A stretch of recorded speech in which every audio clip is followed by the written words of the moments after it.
Hey guys, and welcome back to our YouTube channel. So for today's video guys, mag-unbox tayo ng Hirono! Ay, baliktad, Jay. Hirono! By Innerflow guys, and lang. So ito guys, hindi siya Pop Mart, pero ito ay exclusive from Innerflow. So yun, Innerflow guys. So, pag inopen nyo yung, hindi pa na inopen, pagka tinignan nyo yung box guys, ito yung pinaka-classic na kulay ni Hirono guys. Ayan. So, makikita nyo sa box, merong tatlong itsura na nakalagay dito ng Hirono. Una, yung may nakalagay sa tenga, parang may cup sa tenga. Sumunod naman ay may hawak siya na torotot. At yung sumunod pa doon, hello! At yung sumunod naman doon guys ay yung may dinosaur at bagay siya sa kanya guys. So, huwag na natin patagalin guys. I-unbox na natin ang ating Hirono. So guys, open na natin sila para makita na rin natin kung ano yung loob nito. Dahil excited na rin akong makita kung ano ba talaga ang nilalaman nitong Innerflow Hirono. So, mabigat siya ng konti pero hindi naman din siya sobrang gaan.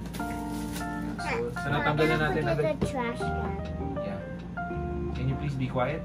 Okay. So, pag binuksan nyo siya guys, ang pagbukas niya ay pag ganito. Yeah. Sobrang basic niya lang guys.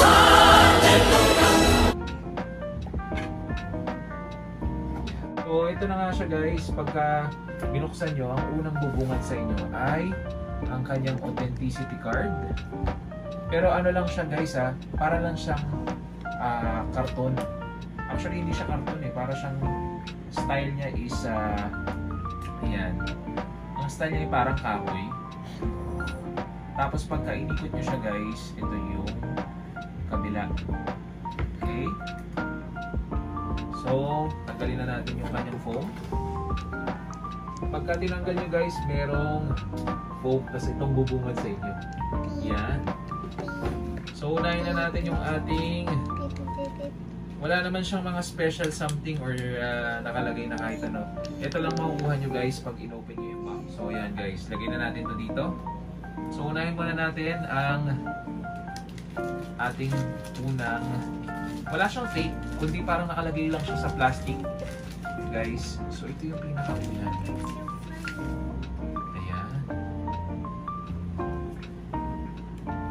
Ganda guys.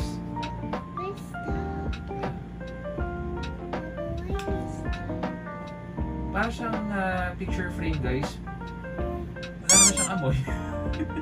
So far wala ka na rin ilalagay na accessories kundi talagang display lang siya. So ito yung una. So wala, pagka inikot niyo siya guys, wala na siyang nakalagay na kahit ano man sa likod. Pero yung design niya guys, para siyang nalakaho yung dating. Yung design niya. Wow, you like it, right? So, this is the next one, guys. Ayan. So, ganun din yung template. Pero, ito naman, guys, ay walang kung ano rin. Yeah. Look.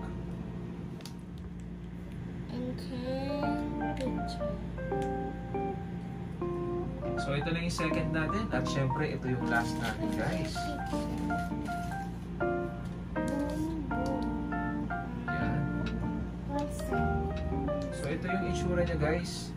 Yung ating pangatlong Hirono. Ayan. Para mas makita ninyo.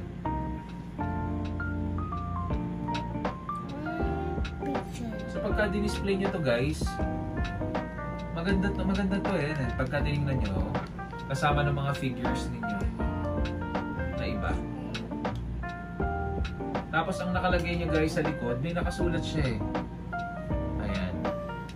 Hirono Speaking Limited Edition Innerflow. Ayan. Ito si Speaking guys. Dito siya nakalagay banda. Okay?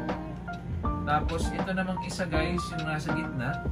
Ang pangalan niya ay Speaking din. Hirono Speaking din. Pero nakalagay dito ano Seeing. Ito guys si seeing. Tapos ito si saying. Ito na si saying. Guys, tapos ito si listening. Seeing, saying, listening. Okay? So, hindi siya nakakalito guys kasi halata naman po sa harap. So, overall guys, maganda tong product na nilabas ng Innerflow. At syempre, Hirono yan guys. Magtataas ang value niyan. So, huwag nyo kalimutan guys na mag-like at subscribe sa ating YouTube channel. Syempre, huwag nyo kalimutan na i-share ang ating YouTube channel at ang ating video. So, kung nagustuhan nyo guys, ito na yun. Bye-bye! Yun! Lusa.